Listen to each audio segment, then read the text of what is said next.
안녕하십니까. 신의균의 군사TV 디펜스 브리핑입니다. 자, 오늘도 아주 중요한 군사 무기 관련 소식 전해드리겠습니다. 지금 현재 존재하는 모든 군함 중에서 가장 스텔스 성능이 뛰어나다 라고 하는 군함들 떠오르는 게 있습니다. 미국의 LCS, 인디펜던스급, 프리덤급 등이 있지만 정말 스텔스 그러면 제일 먼저 떠오르는 게 스웨덴의 비스비급 초계함이죠. 정말 멋지게 생겼는데 이 스웨덴의 비스비급 초계함과 아주 흡사하게 생긴 초계함이 중국의 조선소에서 건조되고 있는 사진이 공개됐습니다. 이게 도대체 뭐냐? 얼마나 생산되냐? 어디서 제작하느냐? 그러면 우리에게는 어떤 영향이 있을 것이냐? 한번 보도록 하겠습니다. 자, 5가지 단신 먼저 보고 가겠습니다. UAE는 브라질의 터보프롭 공격기 B250T라고 하는 터보프롭 공격기를 40대 구매하기로 했다라는 소식에서부터 러시아 서부 군강국 관할 지역의 사일로 그러니까 지상 발사형 그런 탄도미사일 발사기죠. 지하에서 야르스를 여기다가 배치했다라는 소식까지 보겠습니다. 첫 번째입니다. 최근 브라질에서 대함미사일을 구매해 화제가 됐던 UAE가 이번에는 브라질이 개발한 터보프롭 공격기 칼리더스 B250T 모델을 40대 구매하기로 했다는 소식입니다.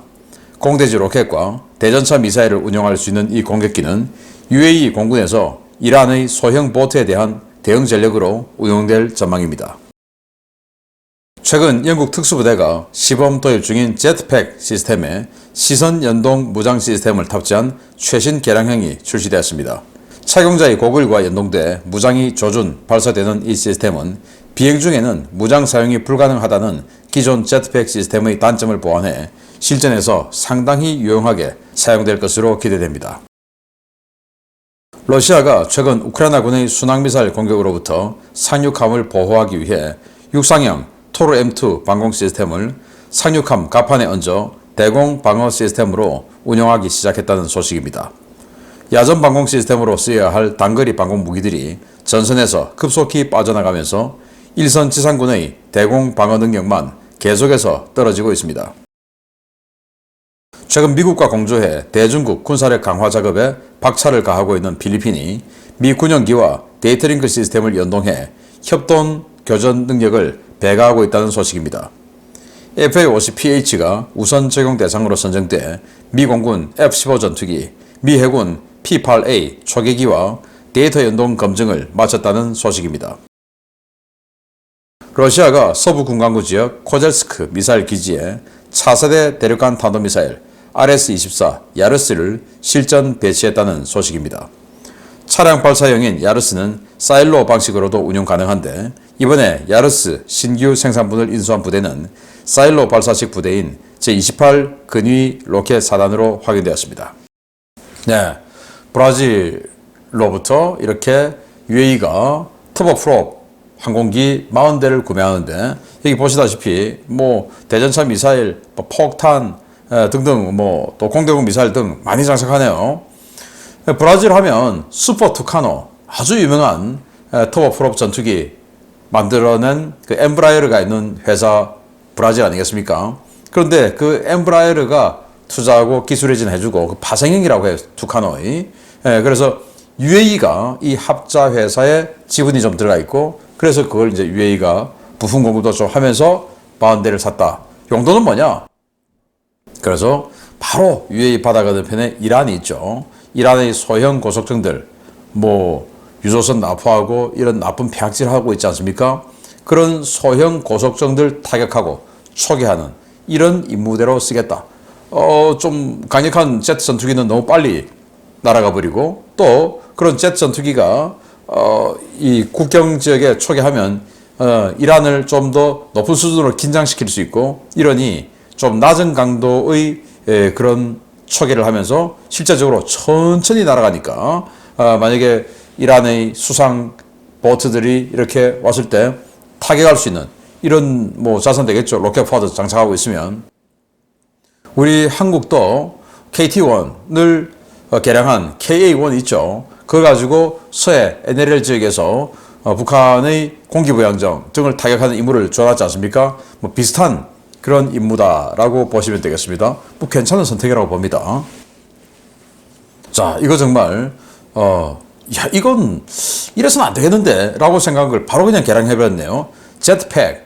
그러니 이 제트팩은 저번에 뭐 여러분들 동영상 많이 보셨을 텐데 아이언맨 슈트 같은 이런 걸 입고 그리고 손에 이렇게 제트 엔진을 장착을 하고 손으로 조정해서 하늘을 나르는 거예요. 이런 거 왜 하냐? 이제 바다에서 배가 납포됐다든지 뭐 이런 거 할 때 그 배에 은밀하게 침투해야 되는데 헬리콥터가 가서 공중 강습을 하면 헬리콥터 소리 시끄러우니까 다 들리지 않습니까? 그래서 이 제트팩을 하고 바다에 납포된 또는 바다에 있는 적의 그 수상함에 살짝 가서 이렇게 착륙을 해서 이걸 벗고 전투를 하는데 문제는 적에게 노출됐을 때 하늘에 손은 지금 제트 엔진을 잡고 있으니 손을 쓸 수가 없죠. 그냥 저기 총 쏘면 그냥 죽는 겁니다.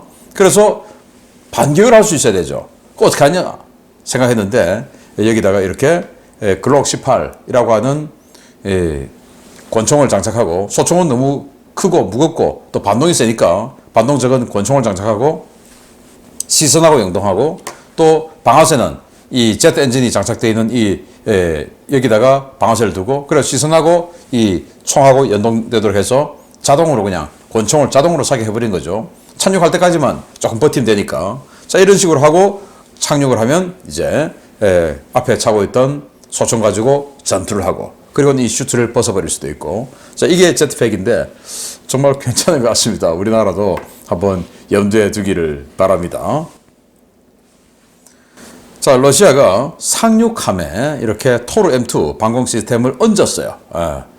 왜냐, 지난번에 스톰섀도우 미사일 맞고 상륙함 박살나버렸지 않습니까? 그래서 상륙하면은 우리나라도 마찬가지지만 뭐 방공무장 별로 없죠. 그래서 이 흑해함대 지금 다 와야 되고 몇 척 안 남은 군함 그 중에서도 상륙함이 있는데 이 상륙함은 지켜줄 수가 없으니 이거라도 지키자 해서 토르 M2 야전 방공 시스템을 상륙함에 얹고 이렇게 지금 체인으로 묶어놨어요. 그리고 이제 여기에서 미사일 쏘고 해서 방공 뭐 저기 드론 이런 거 요격하겠다라고 하는데 상륙함을 지키는 데는 꽤 괜찮은 선택이지만 그러나 이런 방공 시스템이 러시아도 무한정 있는 건 아니죠.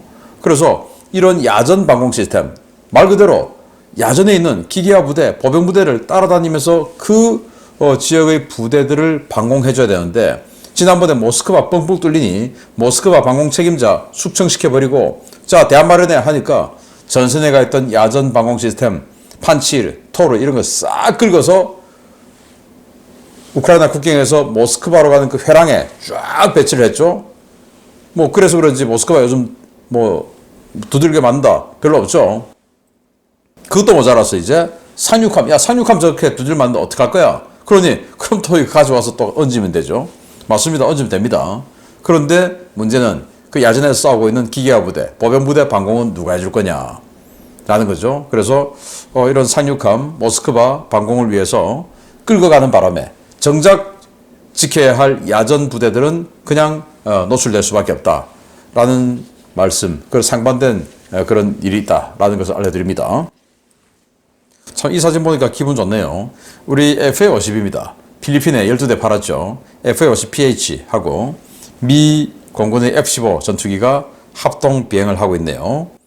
그래서 이걸 3일 동안 훈련을 했는데 군함도 같이 했어요. 3일 동안 훈련하면서 서로 데이터 링크를 주고받는 훈련을 했다고 합니다. 당연히 이 FA-50이 탐지하는 정보하고 F-15가 탐지하는 정보하고는 차원이 다르겠죠. 그리고 미국의 조기 경보기 또 미국의 P-8 포세이돈 해상 초계기 이들이 탐지하는 정보하고 FA-50이 탐지하는 이 기계식 레이더 조그만 거로 탐지하는 거는 차원이 다른 정보겠죠. 그걸 지금 필리핀 공군의 FA-50이 제공받고 그 정보를 바탕으로 전투하는 훈련을 한 겁니다. 뭐 필리핀하고 미국이 뭐 오랜 동맹이긴 하지만 실제적으로 이렇게 군사 작전을 같이 해보는 거 그런 건 거의 뭐 이번이 처음이지 않을까. 왜냐 필리핀군에서 미국하고 그래도 손발을 좀 맞추고 의미 있는 전력이 될 만한 첫 전력이 바로 이 FA-50이 아닐까라고 생각하는데 아무튼 이런 그 미국과의 군사적 협력 협동 전투 이런 게 공군, 해군 더 확산되어서 중국의 폐악질을 막아내는 큰 일을 하기를 바랍니다. 자, 야르스, 러시아가 개발한 최신 지대지 ICBM이죠.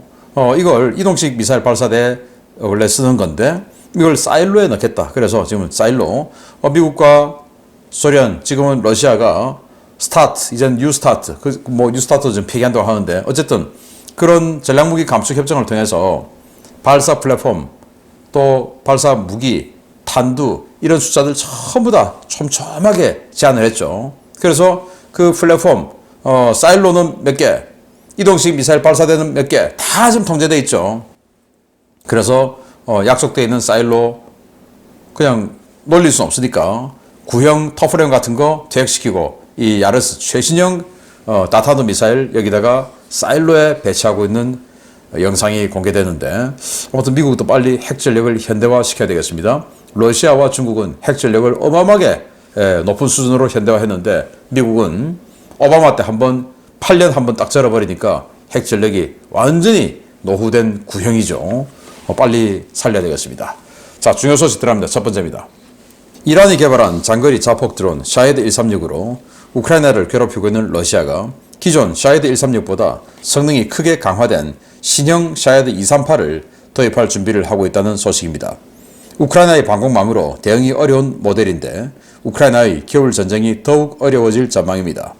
러시아가 이란이 개발한 최신형 장거리 자폭 드론 샤헤드 238 도입에 큰 관심을 보이고 있으며 직도입 및 현지 생산을 위해 이란과 협상을 진행 중이라고 복수의 이란 오신트 소식통들이 현지 시각 11월 23일 리포트했습니다. 소식통들은 최근 이란 최고 지도자 알리 하메네이가 테헤란 공과대학을 방문해 여러 신무기를 둘러보는 과정에서 샤헤드 136의 성능 개량 모델인 샤헤드 238이 처음으로 공개되었으며 해당 무기가 러시아에 판매될 것이라고 전했습니다. 샤헤드 238은 저가형 프로펠러 엔진을 사용해 소음이 크고 속도가 느린 샤헤드 136의 문제를 해결하기 위해 소형 제트 엔진을 장착한 개량형인데요. 이 덕분에 비행 속도가 최소 3배 이상 빨라진 것으로 전해졌습니다. 이란은 이 드론이 GPS를 이용한 자율 항법 시스템을 채택했고 3가지 종말 단계 유도 방식 중 한 가지를 선택할 수 있다고 밝혔는데요. 이란이 공개한 유도 장치는 열영상, 전자광학, 레이더 방사 전파 추적 등 3가지입니다. 열영상 유도 장치와 전자광학 유도 장치가 적용된 버전은 이동 표적을 공격할 수 있고 레이더 방사 전파 추적 유도 장치가 적용된 버전은 적의 방공망을 제압하는 용도로 사용할 수 있습니다. 이란은 이 드론에 전파 흡수 도료도 칠해 스텔스 성능을 부여했는데요. 이 신형 자폭 드론이 러시아군에서 운영되기 시작하면 우크라이나군의 겨울전쟁 대단히 어려워질 것으로 우려됩니다. 네, 샤헤드 238이라고 명명된 제트 엔진 기반의 자폭 드론입니다. 이런 거 3종류를 보였는데요. 자, 이렇게 3종류 있습니다. 이게 지금 아까 봤던 사진이죠. 이건 아마 전자광학, 그러니까 우리가 알고 있는 그 카메라 렌즈로 보면서 주간에 이동 표적을 공격해 들어가는 탱크나 이런 것들을 때리는 그 용도인 것 같고, 이건 이제 적외선 야간에 이제 이동 표적을 때리는 용도인 것 같고, 이건 전파를 추적하는, 그래서 우리 대레이더 미사일처럼 전파를 추적해서 적의 방공망을 주로 때리는 그 용도로 만들었다라는 거고요. 여기 이제 색깔이 검은색으로 칠해져 있습니다. 이 검은색 페인트가 램 도료, 그러니까 전파 흡수 스텔스 도료다 이겁니다. 그래서 레이더에도 잘 탐지되지 않고 이런 주야간 그리고 대레이더 미사일까지 자폭 드론까지 이렇게 만들었다고 하는데, 이걸 이제 곧 러시아에 수출하거나 현지 생산하게끔 할 것이다 라는 건데, 야, 우크라이나가 또 신경 써야 할 무기가 또 하나 늘어난 것 같습니다. 우리나라 이런 거 아주 쉽게 만들 수 있을 것 같은데, 우리나라는 이 의사결정 과정 그리고 예산 집행 과정이 너무 오래 걸리기 때문에 이런 거 빨리빨리 대응 못하죠. 우리나라 참모총장 등에게 부여하는 자율 결정권이 있는 예산, 저는 수천억 원 정도는 줘야 된다라고 생각합니다. 그래야 이렇게 빨리빨리 변화하는 이런 그 무기들은 참모총장이 무슨 중기 계획이다 뭐다 하면은 5년, 7년 막 가지 않습니까? 그런 거 없이 참모총장이 야, 현장에서 보니까 이런 거 필요하던데 그거 빨리 한번 산학협력해서 예를 들어서 무슨 대학교 카이스트하고 협력해서 한번 만들어봐. 예산 자기가 운영할 수 있는 뭐 한 3천억 원 있으면 거기서 한 500억 빼서 빨리 만들어봐. 내년에 바로 실전 배치시키도록 한번 해봐봐. 상용 부품 써서 할 수 있지 않습니까? 저는 그런 예산이 정말 필요하다. 이렇게 봅니다. 두 번째입니다. 중국이 70척 이상 건조해 연안 함대 주력 전력으로 운영 중인 056형 초계함의 대규모 설계 변경 모델이 등장했습니다. 스웨덴의 비스비급 초계함을 참고해 스텔스 성능을 크게 향상시킬 모델인데 이 개량형은 과연 얼마나 배치될지 주목됩니다.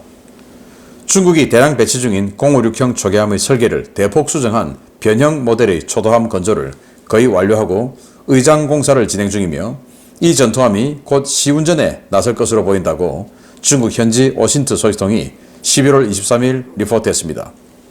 이 소식통은 구체적인 위치를 특정하지 않은 해군 조선소에서 건조 중인 신형 전투함을 몰래 촬영한 사진을 공개하며 이 전투함이 056형을 기반으로 성능을 대폭 향상시킨 신형 모델로 보인다고 전했습니다. 이 전투함은 스텔스 설계가 적용된 함포, 기존 056형에는 없던 수직 발사기 섹션, 완전히 재설계된 함교와 통합 마스트를 채택했는데요. 헬기 이착함은 가능하지만 격납고는 없었던 056형과는 달리 소형 헬기를 탑재할 수 있는 격납고도 도입했습니다. 소식통은 이 전투함에 HQ-16급 함대공 미사일 또는 YJ-18 대함미사일을 탑재할 수 있는 수직 발사관이 탑재되었고 함포는 스웨덴의 비스비급과 마찬가지로 수납형 포탑을 채택해 스텔스 성능을 크게 높였다고 전했습니다. 중국 해군은 056형 계열 72척 가운데 056A형으로 구분되는 예인 소나 탑재형 50척을 제외한 22척은 해양경찰에 이관했는데요. 이번에 새로 개발된 신형함은 해경 이관분 22척을 채우기 위한 용도로 건조 중인 것으로 추정됩니다. 중국이 높은 스텔스 성능과 강력한 타격 능력을 가진 이 신형 초계함을 대량 건조할 경우 서해 전역 우리 해군 수상함 작전 환경은 더욱 악화될 전망인데요. 폭주하는 중국의 해군력에 대응하기 위해 우리나라도 국가적 차원의 해군력 증강을 서둘러야 할 것 같습니다. 네, 이 사진 딱 한 장 공개됐어요. 조선소에서 지금 뭐 진수는 마쳤고 의장 공사하고 있는 사진이죠. 그런데 딱 봐도 굉장히 스텔시하게 생겼습니다. 그리고 함포 형상도 아주 특이하죠. 함포가 포신이 없어요. 그냥 뭔가 덩어리만 하나 얹어져 있죠. 이게 바로 비스비급의 특징인데, 자, 이 비스비급 보면 함포가 있는데 함포가 어딨냐? 수납이 되어 있습니다. 그래서 이 모서리 부분에서 나와요. 57mm 함포가 나오는데 아까 마찬가지로 이 중국 군함도 이런 식으로 되어 있고 이 비스비급은 뭐 레이더에 거의 안 걸린다고 하죠. 그래서 이 비스비급하고 거의 흡사하게 만든 이 군함을 중국이 만들고 있는데 이게 도대체 뭐냐?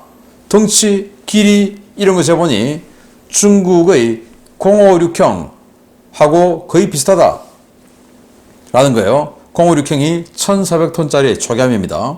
이거 중국이 100척 이상 만든다 라고 스타트했는데 72척에서 현재 스탑되어 있어요. 그리고는 초기형 22척을 해경해 줬습니다.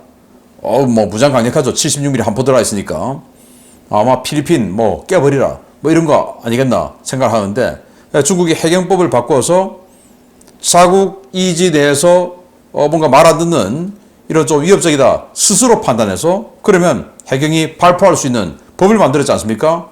발포하라고 이 76mm 함포 있는 이 군함을 해경에 22척을 줬어요. 그리고 23번 함부터는 예인 소나가 장착돼서 대잠 능력이 있는데 그거 50척은 해군이 그대로 운영하고 그러면 해군은 지금 50척밖에 없다는 거예요. 근데 원래 이걸 100척 이상 한다 했으니 이 지금 만들고 있는 이 현재 사진 찍힌 이 개량형 이걸 50척 이상은 하지 않을까라고 생각하는 거죠. 그러면 중국의 함대가 3개 있으니 각 함대마다 최소 15척은 배치가 될 거다. 그러면 칭다오에 이거 15척 온다 이겁니다. 최소한. 우리 바로 코앞에. 그리고 이 서해 바다의 절반 이상을 완전히 우리 코앞까지 자기네들 바다라고 우기고 있는 중국이 이런 걸 수십 척을 우리 앞바다에 띄운다. 이 말인데 레이더에 잘 걸리지 않고 무장은 지금 보시다시피 이 056에는 없는 수직 발사관까지 16개가 지금 장착되어 있네요. 16개 같으면 8발은 대한미사일, 8발은 대공미사일로 판단되고 여기 헬기 갑판 있죠. 그리고 헬기 견학구까지 만들어놨어요. 이런 거. 그리고 이제 056도 그렇고 여기도 그렇고 중국판 램이라고 하는 HQ-10 장착되어 있네요. 이런 스텔스 군함이 우리 코앞에 수십 척 들어온다. 우리 한국 해군 정말 대책 세워야 되고 매일 북한만 바라보는 이런 전력 구성은 안 맞다라는 거죠. 그래서 이 스텔스에 대응하기 위한 전력 반드시 만들어야 되고 그러면서 전 국가적인 차원에서 해군력 증강에 관심을 가지고 지원해야 된다라는 말씀도 추가로 드립니다. 마치겠습니다. 감사합니다.